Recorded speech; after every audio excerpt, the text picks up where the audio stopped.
الحمد للہ وکفی وسلام علی عبادہ الذین اصطفی اما بعد۔ اللہ تعالی نے قرآن کریم میں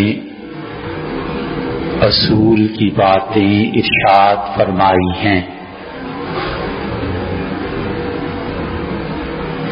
اور یہ نہیں کیا کہ اس اصول کے ساتھ اس کی لمبی چوڑی تشریحات بھی بیان کرتے ہیں، اور اس فریضے کو حضرت رسالت مآب صلی اللہ علیہ وسلم کے ذمے لگا دیا۔ چنانچہ اللہ تعالیٰ ارشاد فرماتے ہیں کہ لِتُبَيِّنَ لَهُمْ، ہم نے اپنی پاک کتاب کو نازل کیا اور آپ کو بھی بھیجا تاکہ آپ ان لوگوں کے لیے دین کو واضح کر دیں۔ یہ فرما دیا کہ زکوٰۃ دو، نماز پڑھو، اور اس کی تفصیلات بیان نہیں کی کہ نماز میں کتنے رکوع اور کتنے سجدے، اور رکوع میں کیا پڑھنا ہے اور سجدے میں کیا پڑھنا ہے، اور جو تسبیحات ہیں اور جو کچھ پڑھنا ہے اور کتنی مقدار رکوع اور سجدے کی، یہ سب رسول اللہ صلی اللہ علیہ وسلم کی سیرت کو دیکھنے سے پتہ چلے گا۔ تو قرآن اصولی باتیں بیان کر دیتا ہے اور اس کی تشریحات نبی صلی اللہ علیہ وسلم کی ذات پر چھوڑ دیتا ہے، اور اسی طرح جن معاملات میں رسول اللہ صلی اللہ علیہ وسلم نے اصول بیان فرما دیے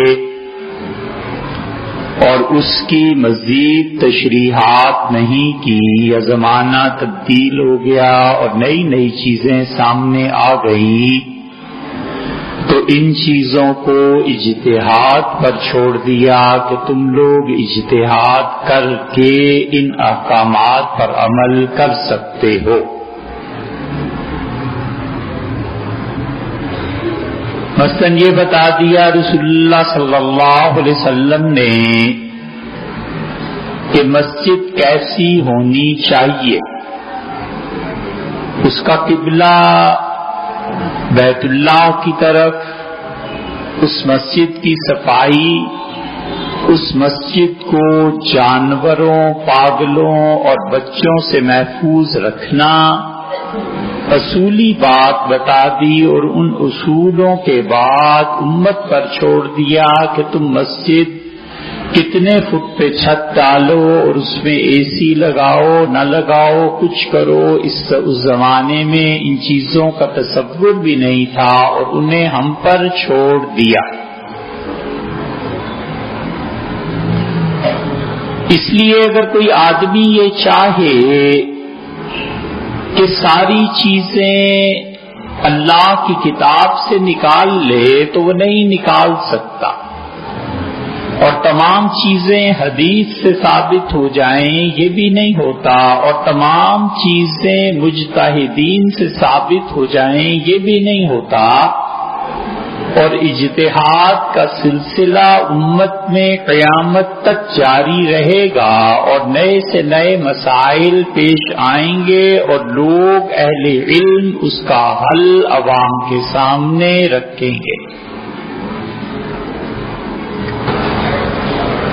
ختم نبوت اسی لیے ہے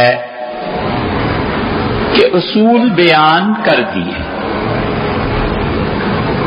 مثلاً قرآن یہ کہتا ہے کہ ثم اتموا الصیام الی اللیل،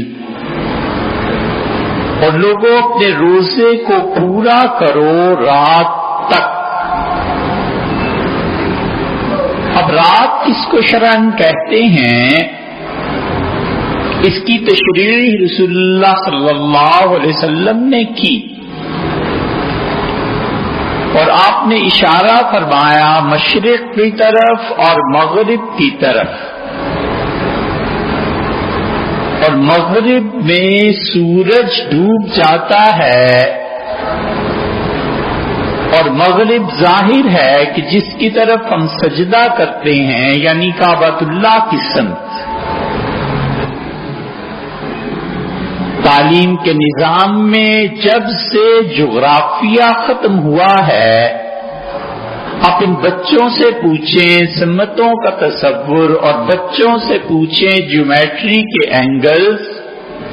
تو بہت سے بچے ان علوم کو جانتے ہی نہیں ہیں، انہیں پتہ ہی نہیں کہ سورج چڑھتا کہاں سے ہے اور جنوب کدھر ہے اور مشرق کا رخ کیا ہے۔ وجہ اس کی یہ کہ پہلے یہ سب چیزیں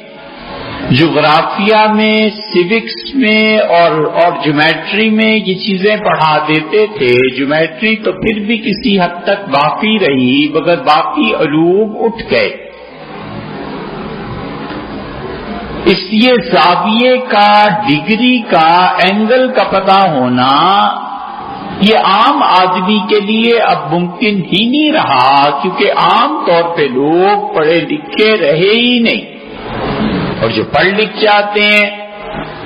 وہ نصاب نہیں رہا جس میں انسان کو بنیادی معلومات حاصل ہو سکیں۔ تو رسول اللہ صلی اللہ علیہ وسلم نے مشرق اور مغرب اور شمال اور جنوب ان سمتوں کے بارے میں بھی کئی چیزیں ارشاد فرمائی ہیں۔ تو آپ نے کہا کہ جب مغرب میں سورج غروب ہو جائے اور مشرق کی طرف سے سیاہی اٹھنے لگے تو لوگوں بس پھر یہ وہ وقت ہے جب تم نے افطار کر لینا ہے۔ دنیا میں ہر چیز کا سایہ ہوتا ہے، اور گندم کا دانہ اگر تپتی دوپہر میں رکھیں تو اس کا بھی سایہ ہوتا ہے۔ زمین جتنی بڑی چیز، اس کا سایہ رات ہے، اور یہ جتنا سایہ بڑھتا ہے رات اتنی ہی غالب آ جاتی ہے۔ اور رسول اللہ صلی اللہ علیہ وسلم نے مختلف احادیث میں ان چیزوں کا ارشاد فرمایا۔ اس لیے فقہ کی کتابوں کو جب دیکھتے ہیں تو بہت سے شریعت کے احکامات ایسے ہیں جس پہ پہنچ کے فقہا لکھتے ہیں کہ یہ چیز ڈاکٹر سے پوچھی جائے، طبیب سے دریافت کی جائے، اس کا تعلق فقہ سے نہیں۔ معرکۃ الآراء بحث ہے کہ اگر کان میں دوائی ڈالی جائے تو روزہ ٹوٹ جاتا ہے یا نہیں۔ ہمارے جتنے قدیم فقہا تھے ان سب نے لکھا ہے کہ کان میں اگر دوائی ڈالی جائے تو روزہ ٹوٹ جاتا ہے، اور اس کے بعد انہوں نے لکھا ہے کہ وجہ اس کی یہ ہے کہ کان میں جو دوا ڈالی جائے گی وہ حلق میں آ جائے گی اور پھر گلے سے نیچے چلی جائے گی، تو لہذا روزہ ٹوٹ جائے گا۔ پھر طب کے علم نے ترقی کی اور میڈیکل آیا، اور میڈیکل والوں نے کہا کہ ارے یار کوئی صورت ایسی نہیں ہے کہ کان میں کوئی چیز ڈالی جائے اور وہ حلق تک پہنچ جائے، گویا کان اور حلق کے درمیان انہوں نے کہا مکمل بندش ہے، کوئی راستہ نہیں ہے۔ تو اب مسئلہ بن گیا، اور وہ لوگ جنہیں اللہ نے اس علم سے بھی نوازا تھا وہ اٹھے اور انہوں نے شد و مت سے کہا کہ جناب دنیا بھر میں کسی ڈاکٹر کے پاس آپ چلے جائیں، اور وہ آپ کو بتائے گا کہ یہاں پر کوئی راستہ کان سے حلق کا نہیں ہے، اور جب نہیں ہے تو ساری بنیاد اکھڑ گئی اس حکمت کی جو پچھلے زمانے میں تھی، اور مفتی حضرات نے فتویٰ دیا. انہوں نے کہا کہ بنیاد اور علت یہ تھی کہ کان سے چیز حلق میں جاتی ہے تو روزہ ٹوٹ جاتا ہے، جب بنیاد ہی باقی نہیں رہی تو اب فتویٰ کیوں دیتے ہو؟ لہذا کان میں جو دوا ڈالی جائے گی اس سے روزہ نہیں ٹوٹے گا. دوسری طرف بھی علماء تھے، انہوں نے کہا کہ جس طرح ناک کے اندر پانی ڈالنا ناک کا اندرونی حصہ شمار کیا جاتا ہے غسل میں، اسی طرح کان میں دوائی ڈالنا یہ اندر کا حصہ ہے جسم کا، لہذا اس میں روزہ ٹوٹ جائے گا. اور یہ حدیث میں آیا ہے. انہوں نے کہا وہ حدیث دکھاؤ، چنانچہ وہ حدیث اب تک نہیں دکھا سکے کہ یہ کہاں حدیث میں آیا ہے کہ رسول اللہ صلی اللہ علیہ وسلم نے فرمایا. وہ کہتے ہیں کہ وہ جن کتابوں میں حدیث آئی تھی وہ بغداد میں جب آگ لگی تھی اس میں جل گئی، تو وہ کہتے ہیں کہ جب جل گئی تو جب آئیں گی پھر اس فتوے کو دیکھیں گے. فی الحال تو فتویٰ اس پہ ہے کہ کان میں دوا ڈالی جائے تو حلق تک نہیں پہنچتی، لہذا روزہ نہیں ٹوٹتا. اس ملک کے اچھے اچھے مفتی اس پہ بھی فتویٰ دیتے ہیں، اور دوسری طرف وہ بھی ہیں جو قدیم پہ اڑے ہوئے ہیں اور جو کہتے ہیں کہ لانا بابا احتیاط اسی میں ہے کہ کان میں دوا ڈالی جائے افطار کے بعد تاکہ روزہ ساقط نہ ہو. ہم کہتے ہیں حضرت احتیاط کا پہلو بلا شبہ یہی ہے، احتیاط اسی میں ہے، لیکن گنجائش دوسری طرف بھی ہے. اگر کسی انسان نے کان میں دوا ڈال دی تو یہ مت فتویٰ دیجئے کہ روزہ ٹوٹ جاتا. یہ ہے وہ چیز کہ ہمارے ہاں جتنے علوم اب مغرب سے آتے چلے جا رہے ہیں، مشرق میں بھی پہلے تھے اور مزید تحقیقات ہوتی چلی جا رہی ہیں، تو جن فتووں کی بنیاد طب پہ تھی اور جن فتووں کی بنیاد دنیا میں جیومیٹری پہ تھی، اب وہ فتوے بدلنے پڑ رہے ہیں. اور ابھی تو کوئی اندازہ نہیں ہے،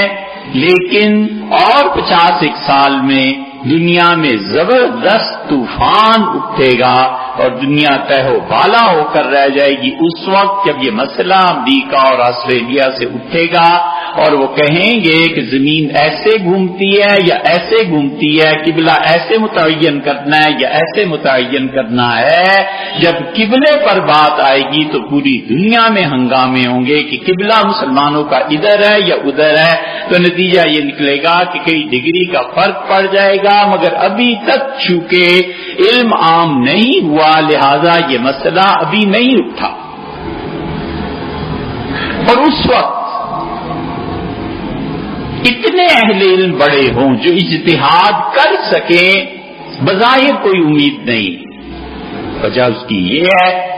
کہ آپ اس وقت کسی بھی فرقے کو لے لیں ملک میں، وہ اہل تشیع میں سے ہوں، دیوبندی ہوں، بریلوی ہوں، اہل حدیث ہوں، یہ سب کے سب اپنا علم ہندوستان سے لائے تھے اور سب کے اکابر ہندوستان سے آئے تھے جہاں پڑھائی ہوتی تھی. اور 1990 کے آتے آتے تقریباً ہر طبقے کے علماء انتقال کر گئے، اور پھر اس کے بعد جو نسلیں اب آئی ہیں وہ ان علوم کو جانتی تک نہیں ہیں جن علوم میں ان کے علماء اپنے سند اپنے علم میں سند کہلاتے تھے.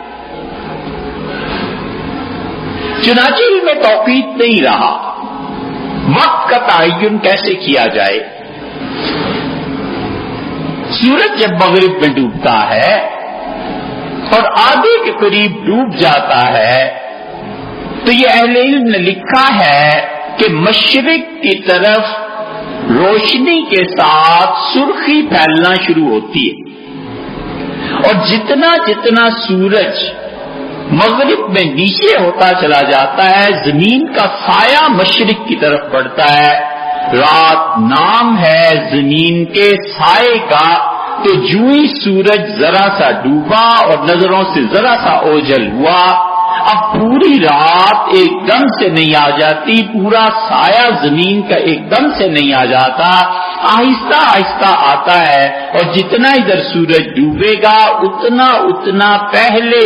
مشرق کی سمت میں وہ روشنی ہوگی، سرخی پھیلے گی، اور سرخی کے بعد پھر سیاہی آئے گی۔ وہ جب سیاہی آئے گی تو ادھر سورج مکمل ڈوبے گا، اور اس کا مکمل سایہ جب پڑے گا تو یہ رات کا ابتدائی حصہ شروع ہو گیا۔ اللہ فرماتے ہیں ثم اتموا الصیام الی اللیل، اور رات تک اپنے روزے کو پورا کرو۔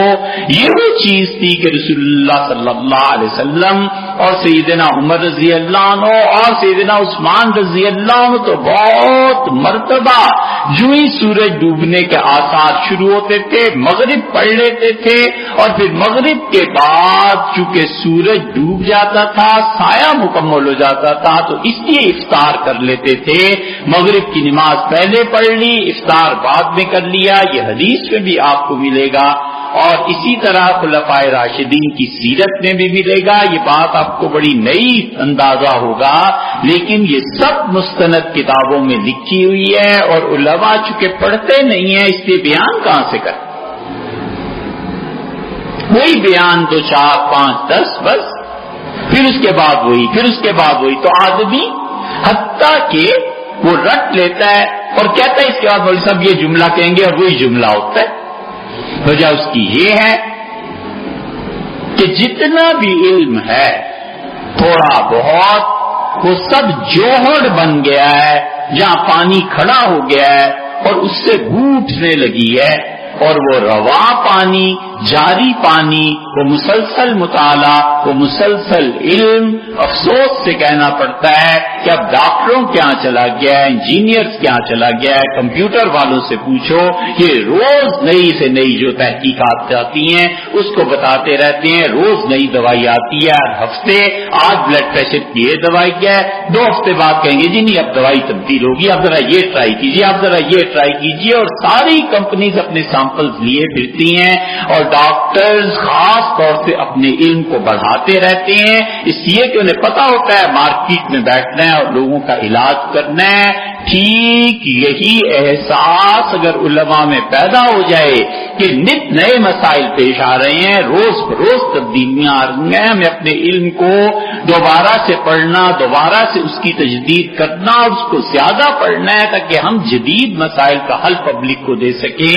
یہ دین نے زندہ رہنا ہے اور ہماری ذمہ داری ہے، افسوس یہ نہیں۔ اس لیے جب آپ ان احادیث کو پڑھیں گے، اب انٹرنیٹ کا دور ہے، بچے پڑھتے ہیں، جو پڑھتے ہیں پھر پوچھتے ہیں، آج آپ نے سن لیا، آپ آئندہ جب آپ انٹرنیٹ پہ اب جا کر دیکھیں گے آپ کو ذرا تعجب نہیں ہوگا، آپ کو یاد آئے گا کہ ہاں مولوی صاحب نے بتایا تھا کہ مغرب کی نماز رسول اللہ صلی اللہ علیہ وسلم کبھی پہلے پڑھ لیتے تھے اور افطار بعد میں کرتے تھے۔ پھر سیدنا عمر رضی اللہ عنہ کیا مل جائے گا، عثمان رضی اللہ عنہ کیا تو بہت زیادہ مل جائے گا۔ یہ وجہ کیا ہے؟ سیدنا عثمان رضی اللہ عنہ روزے اتنی کثرت سے رکھتے تھے، سال بھر روزے رکھتے رہتے تھے، روزے کے ساتھ ان کو بڑی محبت تھی، حتیٰ کہ جس دن ان کی شہادت ہوئی ہے اس دن بھی وہ غالباً روزے سے تھے، کیونکہ یہ آیا ہے کہ رسول اللہ صلی اللہ علیہ وسلم نے ان سے کہا، وہ صبح اٹھے اور انہوں نے اپنی شلوار منگوائی اور تہمد اتارا اور شلوار اچھی طرح کس لی، تو ان کی اہلیہ نائلہ رضی اللہ عنہا نے پوچھا کہ امیر المومنین کوئی خاص بات ہے کیا شلوار خاص طور پہ پہنی ہے؟ انہوں نے کہا اس لیے کہ آج میں شہید ہو جاؤں گا اور ممکن ہے کہ جو شہید کرنے مجھے آئیں اس لڑائی اور ہنگامے میں سطر نہ کھل جائے۔ تو اس سے کہا جب شہید ہو جائیں گے؟ تو انہوں نے کہا رسول اللہ صلی اللہ علیہ وسلم رات مجھے یا یہ فرمایا کہ فجر کے بعد میں سویا تو تشریف لائے تھے خواب میں اور مجھ سے فرمایا کہ عثمان میری امت نے بڑی تکالیف دی ہے تمہیں۔ میں نے کہا اللہ کے رسول انہوں نے مجھے بہت تنگ کیا ہوا ہے، تو فرمایا اچھا پھر جنت میں میں انتظار کر رہا ہوں، روزہ میرے ساتھ ہی افطار کرتا ہوں۔ اس سے پتہ چلتا ہے کہ غالباً وہ اس دن روزے سے تھے اور روزہ رکھا ہوگا۔ لیکن جو لوگ کہتے ہیں کہ سیدنا عثمان رضی اللہ عنہ کی شہادت بڑی عید کے اگلے دوسرے تیسرے دن ہوئی ہے تو دوسرے تیسرے دن تو روزہ نہیں رکھ سکتے تھے، اس لیے وہ تاریخ کی وجہ سے غالباً کا لفظ ہم استعمال کر رہے ہیں۔ تو اس لیے رسول اللہ صلی اللہ علیہ وسلم اللہ نے فرمایا قرآن میں ثم اتموا الصیام الی اللیل، اور لوگوں اپنے روزے کو پورا کرو رات تک۔ تو جیومیٹری جن لوگوں نے بھی پڑھی ہے اور جغرافیے کو پڑھا ہے، سورج کے طلوع اور غروب کو پڑھا ہے، وہ کہتے ہیں کہ مغرب میں ڈوبتا ہے، زمین کا سایہ مشرق پہ پڑتا ہے، اور مشرق میں جب سایہ پڑتا ہے تو ابتدائی طور پہ اس میں سرخی ہوتی ہے، زردی ہوتی ہے سورج کے ڈوبنے کی، اور جتنی یہ زردی اور سرخی زائل ہوتی چلی جاتی ہے اس کے بعد آ جاتی ہے رات۔ اللہ نے کہا کہ رات تک اپنے روزے کو پورا کرو، اس لیے رمضان آ رہا ہے۔ ہر آدمی اس قابل نہیں ہے کہ نقشہ بنائے۔ بہت سی کمپنیز کے لوگ، بہت سے لوگ نقل کر لیتے ہیں، ادھر سے نقل کیا ادھر سے نقل کیا، اور الٹے سیدھے نقشے چھاپ دیتے ہیں۔ بڑا خدا کا خوف چاہیے، انسان اعتماد کرتا ہے اور خدا نہ خواستہ اگر اس کا روزہ نہ ہوا تو اللہ کے ہاں اس کو جواب دینا ہے۔ جس نے نیکی کی نیت سے، ہم نیت پہ شک نہیں کرتے، نیکی کی نیت سے کیلنڈر چھاپا تھا اور وہ غلط، تو احتیاط کرنی چاہیے روزے کے افطار میں۔ یہی وہ فرق اہل سنہ اور اہل تشیع کہ اہل تشیع کہتے ہیں کہ پورا سورج ڈوبنے کے بعد اچھی طرح مشرق میں اچھی طرح جب سیاہی آ جائے اس وقت روزے کو افطار کیا جائے، نتیجہ یہ کہ 15 منٹ آگے چلے جاتے ہیں، اور ہم کہتے ہیں کہ رات کا جب آغاز ہو جائے تو روزے کو افطار کیا جا سکتا ہے۔ وہ کہتے ہیں کہ اس آغاز کو محقق ہونے دو، متحقق ہونے دو، اچھی طرح پھیل جائے۔ یہ ہے فقہی اختلاف جو اہل تشیع اور اہل سنہ کا ہے۔ لوگوں نے اسے کفر اسلام کا مسئلہ بنا دیا ہے۔ یہ کفر اسلام کا مسئلہ نہیں ہے، یہ صرف جغرافیے اور سورج کے ڈوبنے کا مسئلہ ہے کہ ان کے نزدیک رات کب ہے اور ہمارے نزدیک رات کب ہے۔ تو بہت سے مسائل ایسے ہیں جو علم چاہیے اس کے لیے، یہ اس لیے بھی بیان کیا ہے کہ آپ کو اندازہ ہونا چاہیے کہ ہم ان علوم سے ہٹ کے اور اپنے نصاب تعلیم سے ان چیزوں کو نکال کے خود شریعت میں کتنا نقصان کر رہے ہیں، یہ چیزیں سوچنے کی ہیں تاکہ ہم اپنا نصاب تعلیم اچھا بنائیں، کبھی اپنے بچوں کو پھر سے پڑھائیں۔ کم سے کم بچے کو جغرافیہ، جیومیٹری اتنا تو آنا چاہیے کہ دن رات، سورج ڈوبنا چڑھنا، اوقات، نماز کے اوقات، سایہ کب دگنا ہو جاتا ہے، کب گہرا ہوتا ہے، کب ظہر کا وقت، اتنا تو نصاب تعلیم میں بچوں کو سکھانا چاہیے تاکہ وہ کسی مفتی کا بھی محتاج نہ رہے اوقات کے بارے میں، خود اسے علم ہو کہ اس وقت نماز شروع ہوتی ہے، اس وقت ختم ہو جاتا ہے۔ اللہ تعالیٰ ہمیں سمجھنے کی توفیق بخشے۔